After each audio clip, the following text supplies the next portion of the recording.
100% জাহান্নামী লা শাক্কা ফি। এতে সরিষার দানা পরিমাণ ভেজাল নাই, ও জাহান্নামী জাহান্নামী জাহান্নামী। যুবক ছেলে, এখনকার ছেলে খেলা ভক্ত, খেলা খেলা খেলা খেলা মানে বলেন তো ক্রিকেট ফুটবল। হ্যাঁ, এই যে খেলা, এই খেলার খেলোয়াড়ের নাম হলো মেসি আছে। তার সে যেমন মডেলের চুল কাটে এরাও কাটতে, সে যেমন মডেলের জামা কাপড় পরবে সব না, এরাও তেমন। বলেন মেসি জাহান্নামী না জান্নাতি? জাহান্নামী, 100% জাহান্নামী লা শাক্কা ফি। এতে সরিষার দানা পরিমাণ ভেজাল নাই, ও জাহান্নামী জাহান্নামী জাহান্নামী। সিনেমায় যারা বই করে শুটিং করে মুসলমানের ছেলের নাম হলে কি হবে? খোদার কসম করে বলছি ও জীবনে জান্নাতে যাবে না, ও জাহান্নামী। এখন জাহান্নামীদের পোশাক, তারা যে পোশাক পরে, তারা যে মাথার ডিজাইনের শার্ট মারে, এখনকার যুবক ছেলেরা, এখনকার মায়েরা বোনেরা খালারা যদি সেই শার্ট যদি এরা মারে, 213 যায় আপনার বাবুঘাটে, আর আপনার 91B কিংবা K1 যায় আপনার শ্যামবাজারে।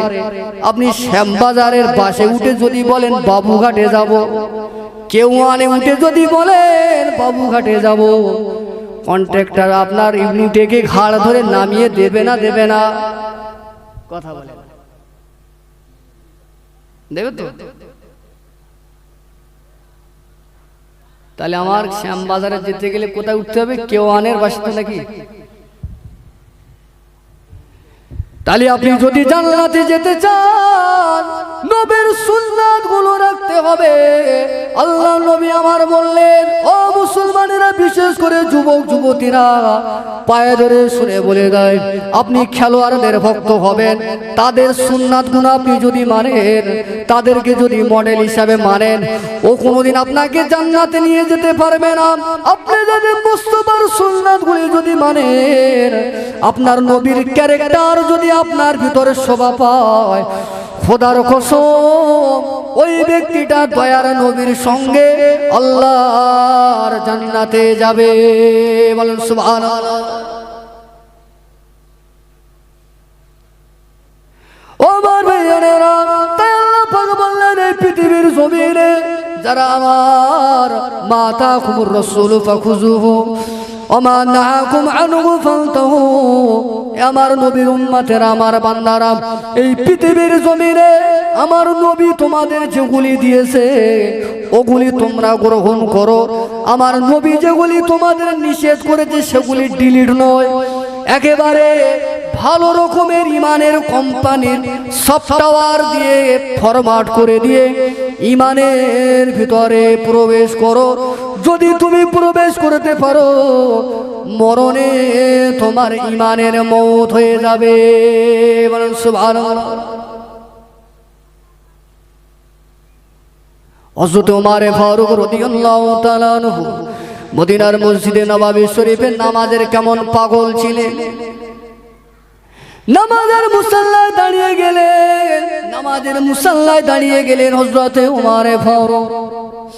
এই ওমর ফারুক নামাজ পড়াচ্ছেন ভোরবেলা, ফজরের নামাজ। ভোরের বেলা নামাজ পড়েন তো সব মসজিদে গিয়ে? এখানে যে কজন আছে মনে হচ্ছে পড়ে সব, মাশাআল্লাহ পড়ে। আমরা স্যাম্পল দিলে বোঝা যায় পড়ে, ভোরবেলা মাশাআল্লাহ পড়ে। ভোরবেলা নামাজ একটা গুরুত্ব আলাদা, সবসময় জানবেন। আর পাকা নামাজি কিনা বোঝা যায় ভোরে, ভোরের বেলা বোঝা যায় কত বড় তুমি নামাজ আর কত বড় আল্লাহ। হযরত ওমর ফারুক ভোরবেলা মদিনার মসজিদে নববী শরীফে নামাজের মুসাল্লায় দাঁড়িয়ে গেলেন।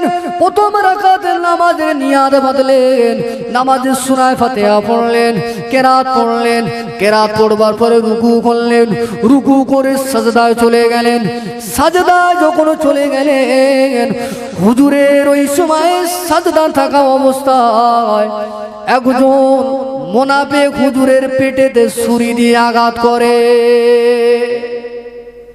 কি দিয়ে আঘাত করেছে? ছুরি দিয়ে। কে মেরেছে? মুনাফিক। এই মুসলমান, এই মুসলমান মেরেছে। আপনি কেন বেধর্মীদের দোষ দিচ্ছেন? ইসলামের শত্রু ইসলামকে ক্ষতি করবে মুসলমান, ইসলামকে যুগে যুগে ধ্বংস করেছে মুসলমান, ইসলামকে আজও ক্ষতি করছে মুসলমান। আপনি একটা ভালো কাজ করবেন, সে ভালো কাজ করবে না, ভালো কাজের পথে বাধা দিয়ে সেখান থেকে পিছন দিক দিয়ে কূটনৈতিক চাল কিংবা কোন রকমের টিটকারি মেরে আরো 10 জনের মনটাকে ঘুরিয়ে দেবে। জানেন আপনি কোন জামানায় বাস করছেন? এই জামানায় আপনি যদি 100% ঈমানের সঙ্গে চলে, আপনার সম্পর্ক মানুষের সঙ্গে ছেদ হয়ে যাবে। আপনি যদি 100% ঈমানের সঙ্গে চলতে চান, আপনার 100-র মধ্যে 95% মানুষের সঙ্গে আপনার হবে না। যদি বলেন কি করে? আল্লাহ বললেন সুদ খাবে না, নবী বললেন বেনামাজির হাতে খাবে না। মনে করেন আপনি আপনার মেয়েকে বিয়ে দিয়েছেন, জানতে পারলেন মেয়ের জামাই সুদখোর, আপনি কিন্তু সুদ খান না, জামার বাড়িও সুদ খাওয়ার ভয়তে গেলে তো বেটা সুদের টাকা বাজার করে খাওয়াবে। এখন সেই সুদ খাওয়ার ভয়তে জামার বাড়ি যাচ্ছেন না। এখন শ্বশুর যদি জামার বাড়ি যদি না যায়, সম্পর্ক থাকবে না উঠবে? কথা বলেন না, উঠে যাবে তো। এই জন্য আমি বলছি, আপনি যদি 100% ঈমানের সঙ্গে থাকতে চান, বাঁচতে চান, আপনার কারোর সাথে হবে না। কারণ সবার সঙ্গে আপনার বিভেদ বাঁধবে, আপনার মতের সঙ্গে কারো মতে মিলবে না। আপনি যদি তাকওয়া করে চলতে চান, আপনাকে বরং তাকমা লাগা, বড় হুজুর হয়ে গেছে। আপনি যদি কারো বাড়ি না খান, না খাওয়াটা আপনার পার্সোনাল ব্যাপার। কিন্তু সমাজে এমন মানুষ আছে, তারা বলেন বড় হুজুর এসে তাও খায় না, মিয়া কেন এসব? আমি বলতে চাইছি, মুনাফিক, ইসলামের দুশমন বেদিনীরা তো আছেই, কিন্তু সব থেকে ভয়াবহ ভয়ঙ্কর দুশমন হলো মুনাফিক। হযরত ওমর ফারুক আর দ্বিতীয় রাকাতে নামাজের জন্য উঠতে পারলেন না। হুজুর ওই সময় জমিনে লুটিয়ে পড়লেন। হুজুরকে ধরাধরি করে ঘরের ভিতরে নিয়ে যাওয়া হলো। ঘরের ভিতরে নিয়ে গিয়ে এমন ভাবে পেটটাকে কেটে দিয়েছে নামাজ অবস্থায়, হুজুরের পেটের নাড়িগুলো সম্পূর্ণ 2 ভাগ হয়ে যায়। হুজুরের গাল দিয়ে গরম দুধ ঢেলে দেওয়া হয়, কাটা জায়গা দিয়ে বেরিয়ে যায়, আর দুনিয়ায় বাঁচবেন না। মৌতের, সাকরাতের, শাহাদাতের আলামত ফুটে উঠেছে। এমন সময় হুজুরকে দেখবার জন্য একজন ব্যক্তি হুজুরের সামনে এসে সালাম দিয়ে বললেন, খলিফাতুল মুসলিমিন ওমর ফারুক, আপনি কেমন হালাতে আছেন? ওমর ফারুক ওই সময় বললেন, ও নবীর সাহাবী রে, বাবা আমি কেমন আছি এই খবরটা নেওয়ার আগে বাবা মদিনার মসজিদে নববী শরীফে আমার ইমামতিতে 2 রাকাত নামাজ শুরু হয়েছিল। ওই 2 রাকাত নামাজের 1 রাকাত নামাজ আমি ওমর পড়িয়েছিলাম, 1 রাকাত নামাজ আমি পড়াতে পারি নাই। বাকি রাকাত নামাজটা মসজিদে নববী শরীফে আদায় হয়েছে কিনা আগে তার জবাব দেওয়া লাগবে। বলেন সুবহানাল্লাহ। মৃত্যু শয্যায় রয়েছে, তারপরেও নামাজকে না বলে নামাজ জিন্দা হয়েছে কিনা সেই খবর চাইলে। ওমর ভাইজানেরা শুধু তাই নয়, ইসলাম জানের 4র্থ খলিফা, খলিফাতুল মুসলিমিন হযরত ওমর ফারুক, হযরত আলী রাদিয়াল্লাহু তাআলা আনহু, হুজুর আমার ভোরবেলা করে যখন কুফার শহর দিয়ে যখন ফজরের মসজিদে নামাজে ইমামতি করবার জন্য যখন রাস্তা দিয়ে যেতেন, হুজুর ওই সময়ে কুফার শহরের কুফাবাসীদেরকে ভোরবেলা হাঁকতেন, আসসালাত আসসালাত আসসালাত আসসালাত, নামাজ নামাজ নামাজ নামাজ নামাজ। মুসলমান ঘুমিও না ঘুমিও না ঘুমিও না, নামাজের জন্য উঠে যাও। হুজুর আমার এই কথাটা বলতে বলতে প্রতিদিন ভোর বেলা যেতেন হযরতে আলী রাদিয়াল্লাহু তাআলা আনহু। এই হযরতে আলী রাদিয়াল্লাহু তাআলা আনহুকে নামাজ পড়তে যাওয়ার জন্য ভোর বেলা রাস্তাতে ফেলে যারা শহীদ করে দিয়েছিলেন তারাও ছিল এই মুসলমান।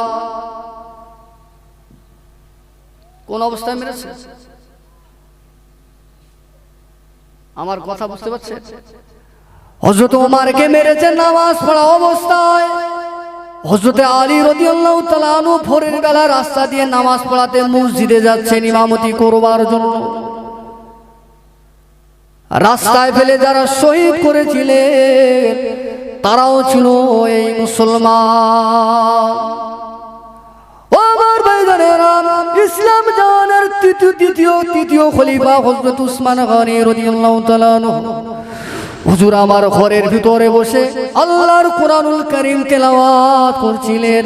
কোরআনুল কারীম তেলাওয়াত করা অবস্থায় পিছন দিক দিয়ে এসে যারা হুজুরকে মেরে শহীদ করে দিয়েছিলেন তারাও ছিল কিন্তু এই মুসলমান মুনাফিক।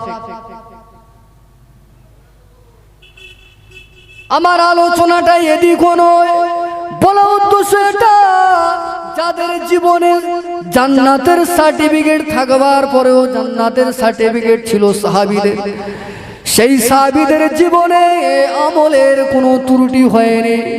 আজকে যেমন আমাদের খাবার অভাব নাই, পড়ার অভাব নাই, আল্লাহ পাকের অসীম দয়ায় আল্লাহ আমাদের সব কিছু দিয়েছে, না চাইতো আল্লাহ দেয়।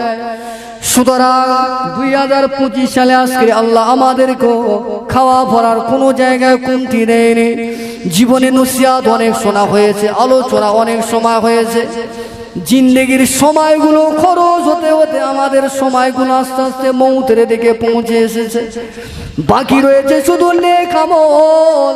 এই পৃথিবীর জমিনে আল্লাহর নবী, সাহাবায়ে কেরামেরা, আহলে বায়ত সহ আল্লাহর ওলি গণেরা, পীর ও মাশায়েখ গণেরা যেভাবে জিন্দেগি গঠন করেছেন, আমাদের যেভাবে গঠন করার জন্য আদেশ করেছেন, একই রকম ভাবে মাশায়েখে আকাবিরদের ফলো করে যদি জিন্দেগি গঠন করে যদি যেতে পারি, এই জিন্দেগির মূল্য আছে, অন্যথায় জিন্দেগির কোনো মূল্য পাওয়া যাবে না।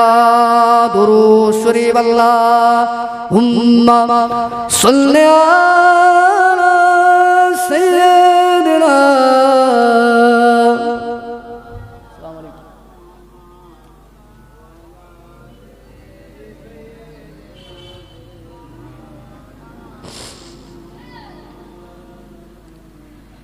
সাল্লাল্লাহু আলাইহি ওয়াসাল্লাম। গ্রামবাসী ভাই ও বাবাজিরা, বিশেষ করে আমার মুরব্বী বাপেরা, আপনারা যারা এদিকে ওদিকে ঘোরাফেরা করছেন, বাড়িতে আসে সময় নষ্ট না করে